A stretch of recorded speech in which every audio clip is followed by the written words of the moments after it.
Il se passe en ce moment en Martinique quelque chose d'important. Sauf que d'habitude, les choses importantes, elles sont analysées, relayées, médiatisées, de sorte qu'on soit au moins au courant de ce qui est en train de se passer. Et pourtant, il y a quand même très peu de couverture des actions qui sont en train d'être menées en Martinique. Alors il y a plusieurs raisons à ça, parce que c'est loin, je veux dire, ça ne nous concerne pas, nous les métropolitains, de ce qui se passe dans les îles là-bas. Et surtout, si les médias ils en parlent pas, nous on n'est pas au courant. Et je crois que c'est ce qu'ils veulent en fait, que nous passions à côté de ce qui est en train de se passer en Martinique, parce que ce serait un petit peu trop dangereux pour eux. Aujourd'hui sur Canard Réfractaire, votre média totalement indépendant, on va analyser la révolte des Martiniquais et retenir 5 leçons militantes utiles pour nos luttes à venir. Alors avant de s'intéresser véritablement au mouvement social en Martinique, il faut juste qu'on repose un petit peu le contexte pour qu'on sache de quoi on parle. Ok, la Martinique c'est ici, c'est dans les Caraïbes, dans un ensemble d'îles qui forment les Antilles. C'est un territoire administré par l'État français, tout comme la Guadeloupe qui se trouve un peu plus au nord, et en bas en Amérique, c'est la Guyane française. Et la Martinique, comme plein d'endroits aux Caraïbes, c'est vachement stylé. Mais ce qui va nous intéresser un peu plus que les paysages, c'est l'économie de cette île qui est issue du colonialisme. On retrouve peu d'industries là-bas qui permettraient une certaine autonomie et prospérance de l'île. L'immense majorité de ce qui est consommé là-bas est importé. Et l'importation et la distribution de la marchandise à l'intérieur de l'île, donc cet élément clé de cette économie, c'est détenu par 5 familles seulement. Des békés, c'est-à-dire des anciens colons qui gardent donc le contrôle quasi total de l'île. Et c'est donc ces types-là, ces 5 familles pour faire simple, qui contrôlent les prix et qui font fortune grâce aux Martiniquais qui n'ont pas d'autre choix que d'acheter leurs marchandises dans leurs magasins. Bref, comme dans beaucoup d'autres pays d'outre-mer contrôlés par l'État français, l'île est sous l'emprise de quelques grands capitalistes soutenus par l'État français qui envoient à gogo la police et l'armée pour s'assurer que les affaires tournent bien. Et ce que je viens de dire, les Martiniquais, ils ont donné un nom à ça. Ils appellent ça la profitation. La profitation, c'est un système où la recherche du profit détruit tout, les hommes, le travail et l'environnement. Ça comprend donc le racket organisé par les békés, mais aussi le chlordécone par exemple, l'insecticide qui a empoisonné de très nombreux habitants là-bas. Et d'ailleurs, historiquement, tu as eu des grèves et des blocages, notamment en 2008, qui ont eu lieu en Guyane, en Martinique et en Guadeloupe, contre la vie chère, contre cette profitation. À l'époque, l'État avait accordé des miettes, mais 16 ans plus tard, rien n'est réglé, la profitation est toujours là, et au cœur de ce système se retrouvent les prix. Ok, on va passer maintenant aux 5 leçons, et la première, c'est l'importance de la dénonciation populaire. L'importance de ne pas se taire, l'importance de dénoncer les choses, de désigner les véritables responsables et de ne pas avoir peur. Cette dénonciation, elle a largement été faite en Martinique ces dernières semaines. Si je veux m'acheter un paquet de gâteaux parce que j'aime bien le chocolat, c'est le prix d'un grec, voilà.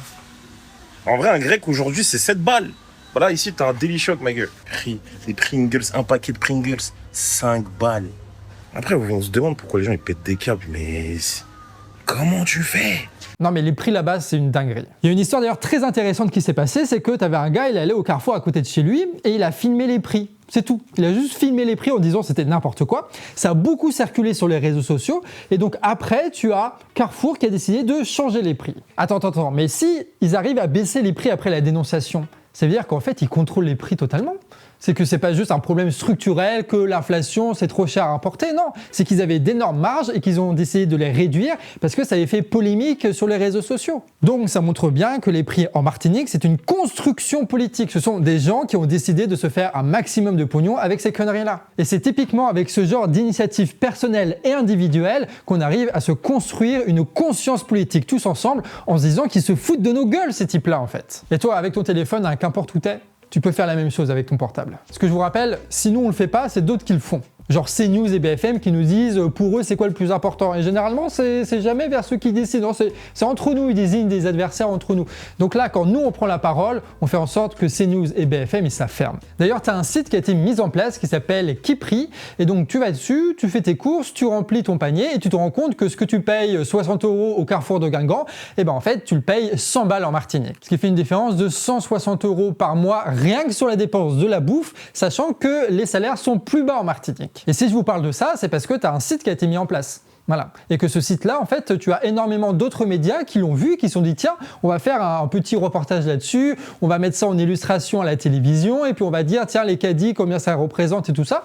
Ce qui fait que juste avec un seul outil numérique comme ça a permis à tous les médias de causer de manière un peu ludique sur l'augmentation des prix. C'est un truc tout con, hein, mais de bien penser les choses en se disant qu'est-ce qui pourrait marquer les esprits, ça permet de propager encore plus l'injustice qui est là. Première leçon, il faut dénoncer les choses publiquement. La seconde leçon, c'est que les actions populaires, ça fonctionne. Alors on va continuer sur les trucs qu'on connaît en métropole pour essayer de comparer, tu vois, pour essayer de comprendre. Donc pendant le mouvement des Gilets jaunes, tu as une date qui a été donnée, c'était le 17 novembre 2018. C'est là où on a commencé les blocages. Et donc en Martinique, après les dénonciations publiques sur les prix, tu as eu une date qui a été lancée, c'est celle du 1er septembre 2024. Pour cette date, des actions sont préparées, tu as eu beaucoup de prises de parole et notamment des artistes qui ont soutenu le mouvement. Avec la date, ils ont pu construire un mouvement contre la vie chère. L'objectif de la journée du 1er septembre, c'était le blocage du port de Fort-de-France, là où passe la quasi-totalité des importations de l'île. Après s'être fait dégager, le groupe s'est réparti dans plein de parkings pour organiser une multitude d'actions de blocage, de manifestations et de sensibilisation. Ils avaient un lieu pour se retrouver et pour planifier des actions. Des lieux que chacun pouvait rejoindre aussi pour pouvoir participer très concrètement à la lutte. Et petit à petit, avec ces actions partout sur l'île,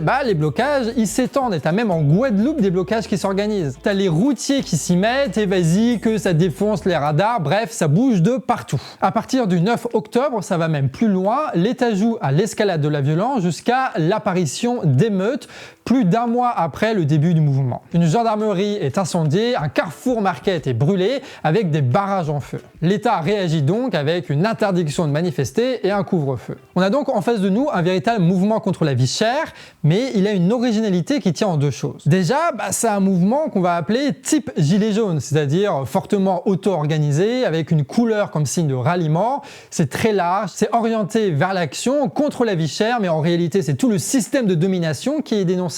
Un mouvement qui dépasse les partis et les syndicats pour faire plein de types de luttes en même temps. Donc il y a ça, et en même temps, il y a une seconde chose, c'est qu'il y a quand même une représentation avec un collectif qui s'appelle le RPP-RAC, donc le Rassemblement pour la protection des peuples et des ressources afro-caribéennes. Et ils ont même un porte-parole qui s'appelle le R. Vous avez vu, donc il y a un radar. Hein. Ça se passe bien, c'est pas compliqué. En vrai, tant que t'as pas le mauvais esprit qui vient en se disant bon on va lever, on va le gazer, tout se passe bien. Et là ça fait combien de temps qu'il est là le barrage? C'est eux qui peuvent te dire. Ça fait combien de temps qu'il est là le barrage?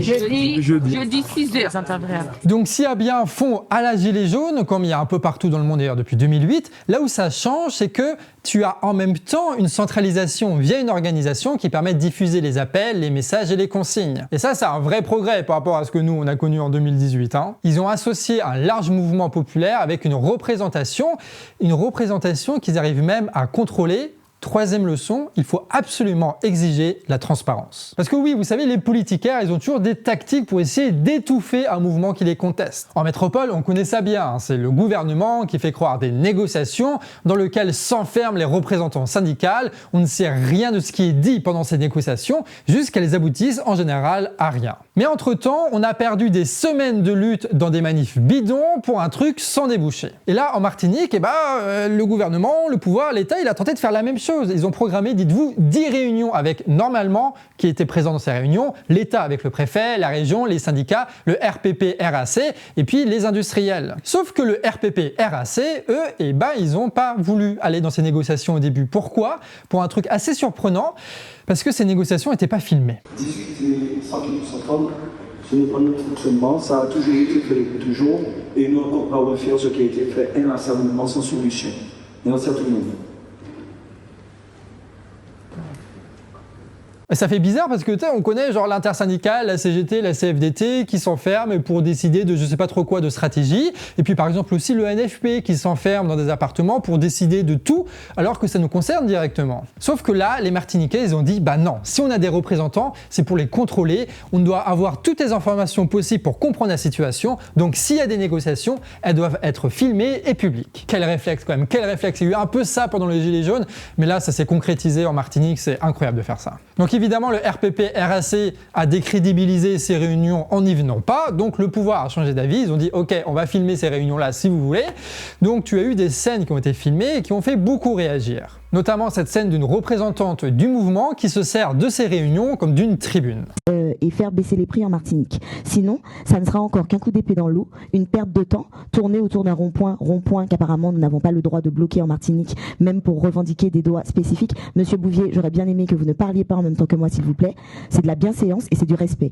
Déjà que vous ne regardez pas quand on vous parle et que vous jouez dans votre téléphone incessamment, comme s'il y a tellement quelque chose d'urgent et que l'urgence, elle n'est pas ici, je vous demanderai de ne pas marmonner et de ne pas m'interrompre, s'il vous plaît. Merci. Et il y a aussi des moments de contrôle citoyen face aux faits et gestes du préfet. Qui est que personne ne prend de photos de qui que ce soit pour diffuser ou faire quoi que ce soit. Regardez ce que M. Ayot fait. Vas-y, fais pli. Regardez, il va prendre une photo direction du Airpac. Regardez, vous voyez, et il envoie à quelqu'un.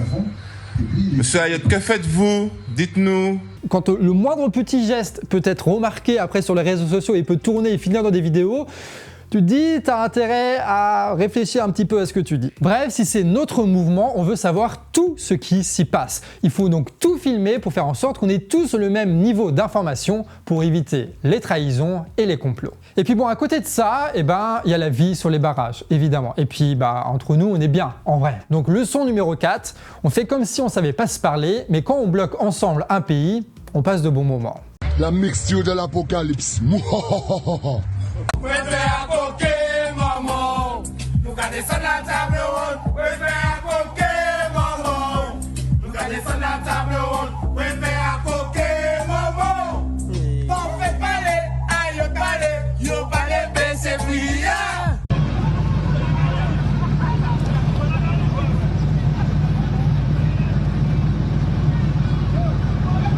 Les militants à l'intérieur vivent moment là et puis un peu football tranquille, nous avons discret, nous avons joué l'utile à l'agréable, mais ça qui les militants qui ont milité pour la baisse des prix. Leçon numéro 5, c'est pas vraiment une leçon, vous allez voir. Quoi qu'il arrive, les flics sont là. Évidemment, le gouvernement, face à la révolte des Martiniquais, ils veulent pas régler le problème. Parce que pour ça, il faudrait contrôler les marges. Sauf que, en fait, on ne touche pas au cœur du système d'exploitation capitaliste. Imaginez, on commence à se rendre compte que les milliards de profits du CAC 40, c'est en fait issu des immenses marges qu'ils arrivent à se faire sur notre dos. D'ailleurs, si on fait une révolution à un moment donné, on va pouvoir rentrer dans les entreprises, sortir les papiers et rendre tout ça public. Et on va se rendre compte que on pensait que c'était des enfoirés, mais c'est encore pire que ça. Donc non, un État capitaliste ne montre pas le fonctionnement de la machine capitaliste. En échange, par contre, ils envoient des flics. Beaucoup de flics. Darmanin avait mis en place la CRS 8 et elle a été envoyée en Martinique, ce qui est une première depuis des décennies. Sauf que ça s'est pas vraiment passé comme prévu. Déjà, l'aéroport qui devait accueillir les CRS a été envahi par les militants pendant que les travailleurs à l'intérieur de l'aéroport y faisaient grève. Ensuite, une fois sur place, les camions de CRS ont été filmés, bien sûr, avec des jets de conneries sur leurs camions. C'est là où tu te rends compte que les CRS, ils ont une seule utilité, c'est de réprimer la population. Mais pourquoi ils le font? Pour casser les mouvements et donc épargner aux béquets et aux capitalistes de redistribuer un peu mieux leurs richesses. Les CRS, c'est ce qui permet de maintenir le profit de ces grands capitalistes. C'est pour ça qu'on dit que la police, elle est politique, parce que c'est ce qui permet aux possédants de garder leurs possessions et leurs privilèges.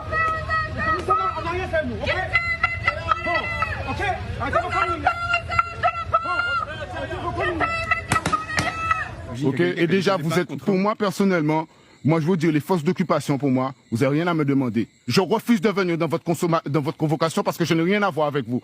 Ok? Mais je vous ai pas demandé. Et la liberté d'expression, vous allez empêcher personne de parler ici aux Antilles. Ok? Ce que vous êtes en train de faire en Martinique, on en a marre. Ok? Vous êtes en train de harceler les gens à travers la planète. On est fatigué de vous. Jusqu'en Kanaki, les gens sont fatigués avec vous. Alors vous savez une chose, c'est soit on le prend cool, ou soit si vous voulez la guerre, vous l'aurez. Parce qu'on n'est pas des enfants de cœur, nous. On n'est pas des enfants de cœur du tout. Il n'y a aucune menace, ok? On n'a aucune menace qu'on dit. On parle de notre bouche, ok? On dit ce qui se passe. C'est vous qui menacez les gens. Et ça, c'est un vrai enjeu. Je veux dire, comment est-ce que vous, les Martiniquais, vous allez réussir à dépasser ces violences pour continuer vos mobilisations et à toucher toujours plus de gens? Ça, c'est des questions qu'on a des millions à se poser. Dernière leçon.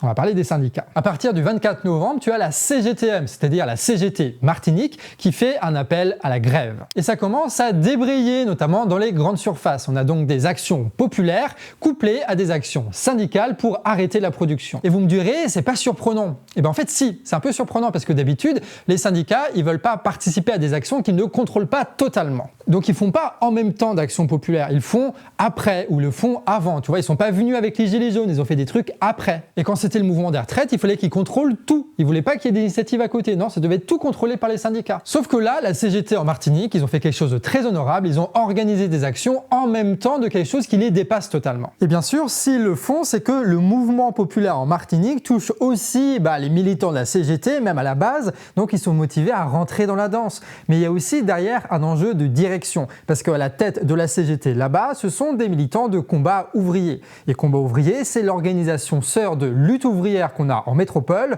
donc c'est des types qui sont bien plus révolutionnaires que Martinez ou Binet. Et quand tu changes de tête, tu changes aussi de politique et ça change beaucoup de choses. Donc dernière leçon, imaginez si toutes nos révoltes de ces dernières années avaient été faites en même temps. Bref, ce qui se passe en fait en Martinique, c'est un exemple d'organisation. Ça nous donne les armes militantes pour mener la lutte des classes et ça, c'est précieux. C'est précieux pour tous les territoires d'outre-mer gérés par l'État français. Les révoltes en Martinique et en Guadeloupe arrivent quelques mois après celle de la Nouvelle-Calédonie, de la Kanaki. À chaque fois, la situation elle est un peu différente, mais en réalité, les causes sont les mêmes, la profitation. Et ces leçons vont être précieuses aussi pour nous en métropole. Car ici aussi, les prix ils ont augmenté de manière démesurée après une inflation record. L'État aussi prépare une cure d'austérité avec des licenciements massifs, avec des hausses de taxes sur l'énergie, avec des coupes dans les budgets vitaux, tout en multipliant les milliards de subventions pour des projets inutiles, pour un 440 qui n'a jamais réalisé autant de profits. Et ça après des élections qui ont été un immense cycle où au final on s'est fait avoir comme d'habitude, après un grand mouvement contre les retraites qui ont été totalement gâchées par les syndicats, après une colère des agriculteurs qui a été manipulée de manière sournoise par la FNSEA, sans aucun résultat d'ailleurs, et puis après la révolte des quartiers qui ont eux aussi été réprimés par les CRS et par les procureurs. Bref, la situation se dégrade, on ne peut compter que sur nous-mêmes et les Martiniquais nous montrent la voie. Alors amis réfractaires, est-ce qu'on s'y mettrait pas nous aussi ? Si tu es de Martinique ou encore mieux si tu es du RPP RAC, contacte-nous sur Insta ou par mail parce que nous on veut faire une vidéo avec vos témoignages là-dedans qui soit encore mieux construite que celle-là. Là, c'est un petit truc tu vois pour donner un peu de l'appétit aux gens, mais si vous êtes là-bas, on veut que votre voix soit au Canard Réfractaire. Si vous luttez en Martinique et que vous voulez prendre la parole, le Canard, c'est chez vous les gars. Et comme d'hab, on vous rappelle que le Canard Réfractaire est un média indépendant, sans subvention, sans milliardaire. Donc si vous aimez notre travail, donnez-nous de la force en nous finançant via des petits dons mensuels sur Tipeee. Grâce à ça, on va pouvoir continuer notre travail qui touche des millions de personnes par mois. Et puis petit dernier message à tous ceux qui luttent dans le monde, comme on disait en 2018, force et honneur.